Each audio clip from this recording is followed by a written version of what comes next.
here in the sunny state of Arizona to take the most hostile solar utility company and flip it overnight to the most sunny and solar-friendly utility in the nation. SRP is having its new board elections coming April 2nd. Join us for this series of talks with SRP board candidates and learn how you can help join in this cause. Let's go.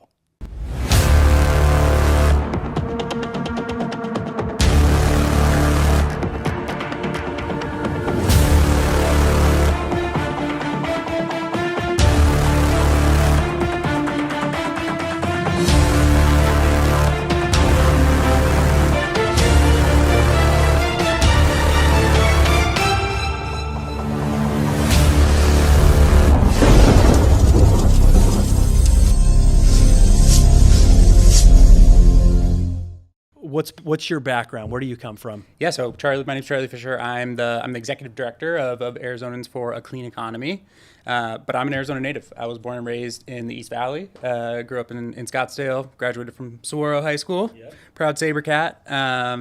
And I started playing lacrosse early in high school and ended up going to Southern California to a small D3 college, Whittier College.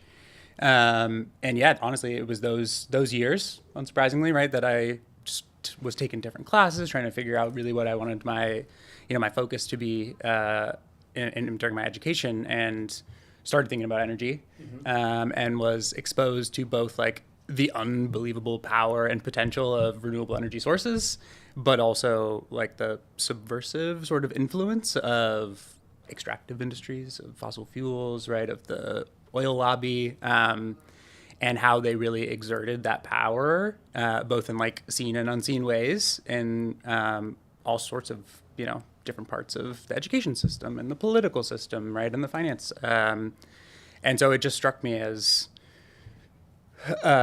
really, really backwards, right? The fact that in the 21st century here, we're still lighting like rocks on fire and then to create energy and then sending them on lines across poles across the country just seems like the most antiquated, ridiculous thing when there are so many better options. So it is pretty interesting. So you get interested in this stuff in college. You come back to Arizona. How does what you're doing now? How did this all begin here in Arizona? Yeah, it was quite a journey. So my first real role job after college was just as a organizer, a canvasser. I was working for a nonprofit called Environment Arizona, and our big program at the time was actually advocating for more rooftop. And so I was at ASU's campus. I was up at NAU down at U of A, talking to college kids, trying to get them excited, actually asking them to make small contributions to the organization to support our work. And that's really how I sort of cut my teeth doing, the most foundational work, which is just engaging people, right? And what was the goal of that? What was the goal of that organization? Was it just to lobby the utilities, or was it to try and get funding to start up some sort of a new renewable program? Like, what was the goal behind that? Yeah, so I mean, it's to expand the voter engagement, public engagement piece, right? The canvassing program, but also to support their policy work. So, Environment Arizona is part of the Public Interest Research Group network. And they do like a bunch of fantastic sort of consumer protection and environmental policy advocacy. So it's like, are they focused on specific utility outreach? Like, are they focused on in APS territory or in SRP, or is it statewide? Statewide. Okay. Yep, statewide, and they've got chapters in I think every state. And so it's usually, I think the vast majority of their work is like focused on the legislature, so the state house and state senate. But they definitely pay attention to the corporation commission. They pay attention to SRP governing board stuff. Anything that's going to make a big impact on energy policy, they're around. Gotcha. Yeah. So, and how long you been doing that now then in Arizona? So I graduated from college in 2012. So it's been almost 12 years now. It's been your career, man. Yeah, and it's been a roller coaster journey. I was there for quite a while. I loved it, but wanted to really sink my teeth into the policy side of it, and so ended up working at a government relations firm for about a year and a half, and really sort of learned the ins and outs of state government, right? Who are the stakeholders, who holds the influence, and then ultimately moved over to the campaign world, caught the campaign bug, and I managed legislative races. I worked for a couple of Phoenix City Council candidates, and ultimately, landed at the organization that just supports state house, state senate candidates. So Yeah, it's been quite a journey, awesome. And I feel like over the last decade I've built a lot of like great experience, a good network, and learned a lot. And I'm really excited to be able to apply all of that knowledge and experience to clean energy in Arizona. Well, and so right now it's coming to you're going to have a lot of adventures along the way, but it's coming to a pretty cool apex right now with this SRP board election. And, we've had these SRP candidates on over the last several episodes here, listening to their reasons why they want to be on the board and kind of what they hope to be able to accomplish if we can get a pro-solar board elected. What is your hope, as you're kind of managing this campaign and trying to push it forward? What is your hope what do you want to accomplish out of this whole thing? Yeah, totally. I mean, so we're not managing the campaign, but we definitely are active and engaged in the effort. For us, our entire purpose as an organization, right, is to build durable bipartisan support for clean energy leadership in Arizona. We have gotten to this place where clean energy, right, is a partisan issue, and that is just a horrible place to be, and there's no reason for it. And so our long-term goal is to really bring everybody into the fold and really educate and motivate folks that this transition is really what it is it's a generational economic opportunity for all of Arizona to really establish ourselves as a national leader, right? Not only in like deployed clean energy, rooftop, right, community, industrial, utility, but to make sure that the next breakthrough technology, right, the next most efficient solar panel comes from ASU or U of A, right? And so that is our sort of broad picture, but the way that you do that is by changing the people who pass these policies, right? And doing everything that we can to support folks who share our vision for the future of Arizona. And that means getting involved, right? It means educating people, right? I'm sure y'all have talked about it over and over again, but 400,000 people are eligible to vote in SRP elections, me being one of them. Mm-hmm. Last election cycle in 2022, the top vote getter had less than 4,000 votes. Yeah, it's wild. Less than 1% Nobody even knows about it. This is the largest utility in Arizona now, right? It is over 1.1 million customers, 100-year-old. It is a subdivision of the state, right? These are our tax dollars. This is our decision. And they just do a great job of making sure nobody knows.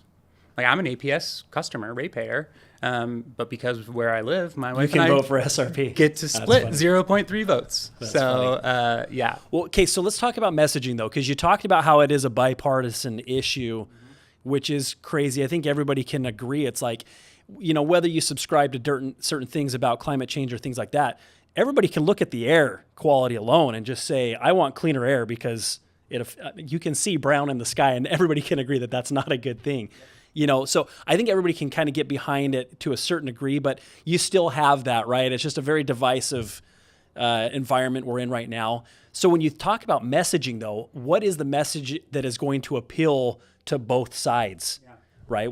It may not be climate change. It may not be climate crisis and global warming, but there is a message that's going to appeal to both sides. Yeah. Do you feel like you've kind of discovered what that message needs to be?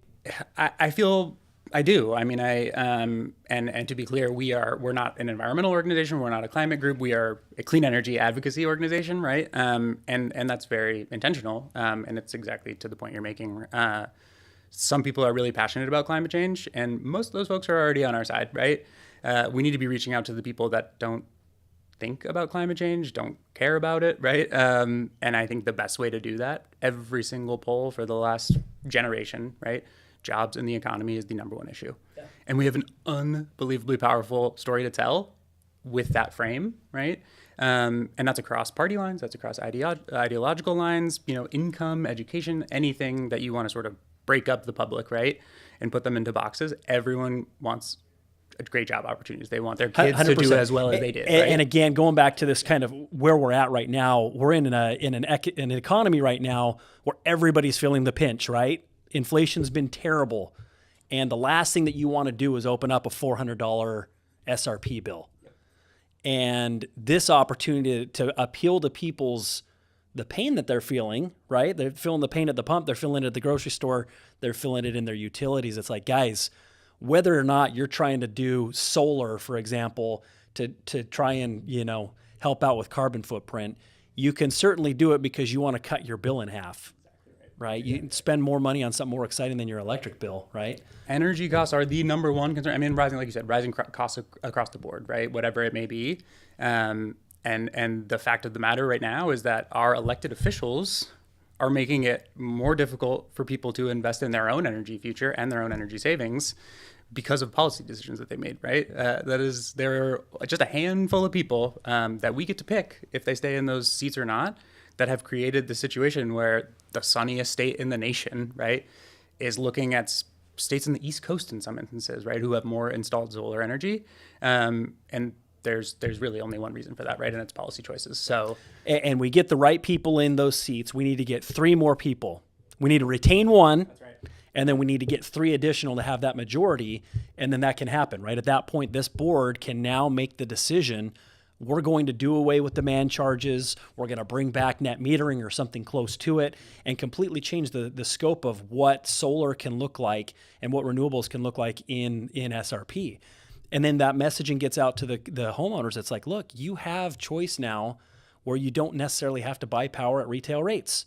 You can supply your own power and be able to cut those high summer bills in half. It's such a practical and easy sale, but people have to know about it in order to actually vote for it. Yeah, no, I think that's exactly right. And it's one of the reasons I'm so excited about this opportunity at the SRP level. When you start talking about the Corporation Commission, right, those are statewide elections. So you're talking millions and millions of people.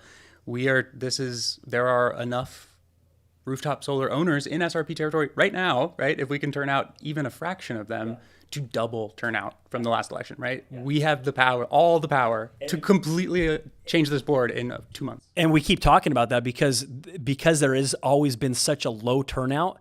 It's like getting maybe another 2 to 3, 5, 10% people to actually vote that can vote, and they all vote this way. It's like a landslide win in our direction. It is hard to think of an election opportunity that can make as immediate and dramatic a policy impact as the SRP district board. And that is why we exist, Arizonans for a Clean Economy, to identify those opportunities and to engage in like a really meaningful way, and to do it, to your point, right, on economic terms, right? Whether that's reducing costs, whether that's increasing economic opportunity, creating great jobs. Those are the ways that we want to talk about it, because I think that's how you bring the most people into the fold. 100%.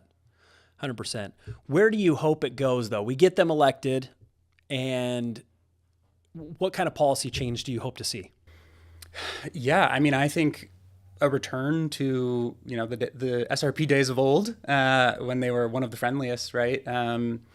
For rooftop solar, I personally would love to see a return of net metering. You mentioned getting rid of the current sort of demand charges. I know there are real issues with interconnection that need to be streamlined, and that's true across the state and country. But SRP can lead the way, right? Can go from being the worst utility in Arizona when it comes to rooftop, right, to the best almost overnight. And I think that not only are the 1.1 million customers in SRP going to be immediately impacted, but that has a ripple effect, right? Not only across the state, across the country. Sure. And so we're trying to be, one of those pebbles, right, that creates that ripple. We become the leaders, right? Arizona becomes the leader, and then it spreads out to everyone else. It's an incredible opportunity here. What do you see as the biggest challenges to make this happen? What are you guys facing right now, and what do you see over the next month before the election? What are we up against here? Yeah, I mean, there are a lot of challenges. The first we've talked about a little bit is just lack of awareness. People know about presidential elections, right? Because they just get hit over the head with commercials and ads and everything. It's the exact opposite of that, right? So first is just educating people that this is a thing that's happening. You have the power to make a difference, and you can do it really easily, right? They're going to mail you your ballot. I think the other big challenge is honestly convincing, I think Fusion is a leader in this, right? And there are a few others, but convincing folks in the industry that this is not like a nasty politics thing, right? This is about securing the future of this industry in Arizona, and that this isn't like just if you're like a weird political person, right? Yeah. This is about how do we advocate for ourselves in a powerful way. And so getting that point across to busy folks who are working really hard, right? 100%. And you talked about it earlier. It's like the economic opportunity for this. Yeah, I started solar back in 2013. This was, a year and a half before net metering went away. I mean, doing solar in a net metering environment, it is an absolute joy to go out knocking doors, because you're literally able just to say, look, instead of spending this much for your power, you're going to spend this much for it. Was almost impossible to get a no, pending could they get financing if they couldn't afford cash. I mean, that was like the only objection you ever had. It was the easiest thing ever compared to now trying to explain to somebody what a freaking demand charge is. I mean, it's not the easiest sale right now. It's still beneficial for anybody that can sit through that presentation, but man, going back to net metering would change everything. So from an economic standpoint, both for the salesperson, both for the installer, and both for the consumer, it's a win-win-win all across the board there. And I still think it's a win for SRP. They'll say that it's not, right? But the amount of infrastructure that they can avoid by allowing homeowners to invest in energy infrastructure, not necessarily coal infrastructure, but energy producing infrastructure on their behalf. I mean, I see it as a major savings. I mean, SRP can establish themselves as like the first public utility to really invest in demand side response, right? And virtual power plants in a real meaningful way, and connecting all of those demand side assets, whether it's EVs, rooftop solar, home battery, storage, to create a really unbelievably resilient, reliable, and affordable system that can then be replicated at the state level, the regional level, and hopefully beyond. So yeah, I could not agree more. I mean, what better opportunity for a public utility to build an unbelievable brand as like the most forward-thinking, just I think realistic, right? And really taking advantage of this opportunity. So the goal here is making sure that there is awareness. So the idea is to make sure that everybody who cares about this, whether it's for the environment, whether it's for the pocketbook, whether it's for job opportunity or anything else, get everybody joined in this cause to make people know, make sure that ratepayers know that they have a voice here and that they can vote to make this kind of change possible. So that leads us to the big ballot blitz coming up here in the next couple of weeks. You've heard about this, right? I know you've been involved with this. We're really excited about the response that we're getting. We've been reaching out to leaders of other companies, other solar companies, both on the sales side and the install side. And overwhelming, everybody's like, what can I do to be involved in this? This is awesome. We want our people involved. We want to push this. What do we need to do? And so we've been getting an awesome response right now, and the social media campaign has begun. We just launched a site where people can actually register to come to this event so that we can have an idea of how many people are going to come and do this blitz. And you've been working with Jason on this as well. What other details about this specific event would you want people to know? I mean, it's an unbelievable opportunity to make, it truly months, if not years worth of impact in one afternoon. If we're able to get a couple hundred folks out here, people who are already unbelievably talented salespeople, right, who do this for a living, to go talk to their friends and neighbors, we can again in one weekend basically double turnout from the previous election, and virtually guarantee that we are going to be successful, that the candidates we're supporting are going to be successful on April 2nd. And it's just gonna be a good time too, right? Like being able to meet the candidates. The fusion facility is amazing. I think you guys are getting food trucks. Like, it's going to be an unbelievable opportunity. We want it to be a party, right? We want it to be something that everybody can look forward to and have a good time. Where everybody can join together for a cause, that's going to benefit everybody. We just need to make sure that people know about the event. I mean, there's 1,200 solar companies out there in Arizona. If we can get just a percentage of them all to show up in one afternoon, go out with several hundred people into these voting districts within SRP, we get them to request ballots. We let them know who the pro-solar candidates are. Like you said, in that one afternoon, I think we have a really good shot of moving things the way that we want them to move. Yeah, no, absolutely do. And yeah, I just couldn't be more excited and grateful, right, for Fusion's leadership. You all get it, you understand the importance, and this is where the rubber meets the road. For sure. And like I said, it's we're doing our part, but we're very grateful for the support that we've gotten from all of our competitors out there and lending. We've got groups that are sponsoring and providing T-shirts and even technology to be able to assign people to areas and be able to track what we've actually done. It's going to be really cool to see what happens on the 24th. Well, and I feel like that is another thing that I'm just excited about is, like you said, rooftop solar is a wildly competitive industry, and you all, go out and compete against each other, at the doors, on the phones, in people's living rooms all the time. This is an opportunity to come together as an industry and do what's best for everyone, right? We can go back to that competing playing field later, right? Exactly. But let's compete on a level playing field, right, where we have the best opportunity, 100%, and the best product and the best team and the best will win. But this is about changing the terms of those discussions and creating even greater opportunity for everyone. Perfect. What's your call to action? What would you say, like, whether you're in the solar industry, whether you're a consumer? We call them ratepayers, I guess, is what you, right? If you're an SRP constituent that can vote, like, what's your call to action here? I would love folks to go to check out more about our organization and see how you can get involved and be supportive, because, we're going to be here for the long term. And our website is azce.org. And would love folks to check us out. If you can make a small contribution, if you want to sign up to hear more about us, or even reach out to me directly, I would love to continue to grow this movement, right, for SRP, for future elections, and then just doing the long-term sort of public opinion work, right, that it takes to make sure that all of our teams are successful, and that we're realizing this economic opportunity. Awesome. Yeah. Well, Charlie, thank you for coming over here today. This has been a great conversation. We're all pumped. It's a unique opportunity that we have right here, and I'm grateful for your leadership and your coaching on our side, and we look forward to seeing what happens here. I think we're going to wake up with some pretty big smiles on April 3rd. Yes. No, I can't wait. Thank you so much for the time. I really appreciate it. Appreciate you coming in. Yeah. All right. Thank you for watching the Fusion Power podcast. Make sure, if you haven't already, go to the site and register to come join the Ballot Blitz 2024. We'll see you guys at the event.